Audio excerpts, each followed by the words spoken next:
Welcome to Straight Talk, brought to you by the Santa Clara County Democratic Club. Pakistan has been in the news lately for two reasons. First, a recent election, and secondly, because the war on terror seems to be spreading there. And there has been violence there. We'd like to talk today about the justice system there and the problems faced by lawyers. We have as our guest, we're delighted to have Mr. Javed Ellahie from Pakistan originally. Mr. Ellahie, would you like to give us a little bit about your background? I assume you are from Pakistan? Thank you, Herb. Yes, I am from Pakistan. I've been here for about 40 years. I came here to attend a community college, Hartnell College in Salinas. And then I went to California State University in Fresno. I received my bachelor's in engineering. Engineering? As most Pakistanis seem to come here to study engineering, I was one of them. Then I decided to go into law, and I graduated from Santa Clara Law School. I see. I've practiced in this area for the last 30 years. And what is your specialty in law? I specialize in bankruptcy law, Bankruptcy. and I also do estate planning and trusts. But I assume you're very much in touch with things that are going back in your native land in Pakistan? Well, I've had a couple of reasons to do that. One is after I graduated from law school, at one time I thought of returning to Pakistan and practicing there. And I did get my license, and I am licensed to practice in Pakistan also. I also have a very dear friend who went to law school with me, Munir Malik, who did go back to Pakistan and practiced there, became the president of the Supreme Court Bar Association of Pakistan, and was one of the leading lawyers who represented the Chief Justice of Pakistan in the crisis in the judiciary that has happened in Pakistan. Okay, we'll talk about the crisis in the judiciary a little bit later. Sure. I mean, that's what we want to focus on. But what can you tell us about the Pakistan legal system and how it developed? I mean, where does it come from? Well, Pakistan was part of India, and in 1947 it became independent. India was ruled by the British for almost 200 years. And the common law system that the British started in India, Pakistan inherited the same common law system. So to a large extent, Pakistani's legal system is based on the English common law. The language, the official language of the courts is English, and the Pakistani language, which is Urdu. All attorneys, lawyers in Pakistan graduate from, are required to study in English, and the practice is in English. But Pakistan is a Muslim nation, and we keep hearing about the Muslim Sharia, Muslim law. Does that influence the legal system in Pakistan in any way? The Muslim law is influencing it in some personal aspects of the matters. For example, if you have family issues, if you have wills and trust issues, in those respects, the Muslim law has an influence. The Supreme Court of Pakistan looks at the Constitution of Pakistan, which is a document based on constitutions of different countries, including those of the United States, has rights of free press and rights of fundamental rights are guaranteed in that constitution.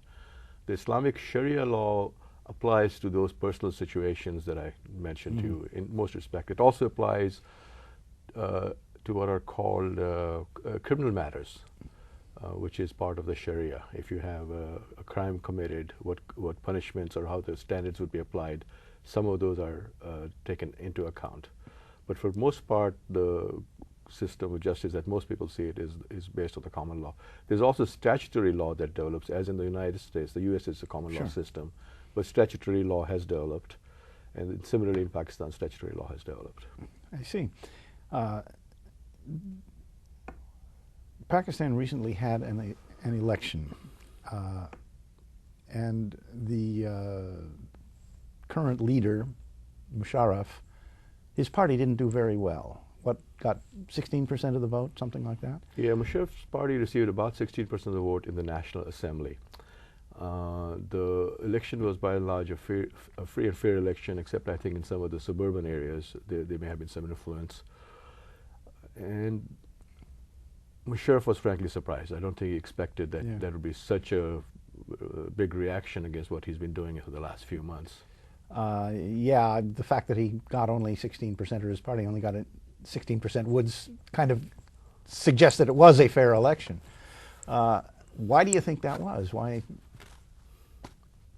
he has become presumably unpopular, even less popular than George Bush in this country. Well, I think part of it might be, in some ways, at least Pakistanis think Bush and Musharraf are joined at the hips. You know, they're twins. There's even some people even refer to Musharraf as Busharraf, because they feel that all he does is carry out whatever Bush wants. And the policies that have been implemented by Bush in Pakistan have not succeeded. They've led to more terror in Pakistan. There's more bombing in Pakistan. I wouldn't say it's all Bush's fault, or we can put all that blame, you know, on the way he's run that war. But it has not had a positive effect, and the people of Pakistan are reacting to that. The extreme measures that are taken by Bush in the way he has approached the situation has resulted in extreme measures coming from the extremists in Pakistan. And Musharraf has suppressed those extremists by bombing them. And you have to remember that Pakistan, the frontier area, the borders between Afghanistan and Pakistan, is a tribal area. Those tribes owe their allegiance to their tribal lords, to each other, to their families, to their children. The bombing that goes on in those areas, when a plane goes in and tries to target a terrorist and ends up killing innocent people, that whole tribe is now forever your enemy. Their children are your enemy, their grandchildren are your enemy, and they will attack personally anybody that they think is aligned with that bombing.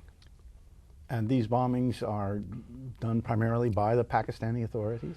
There are bombings that have been done by the Pakistani authorities. There are also bombings that have been done by the U.S. There have been... we read about that recently. Right, that have come in and done that. And that has caused a large furor. Yeah.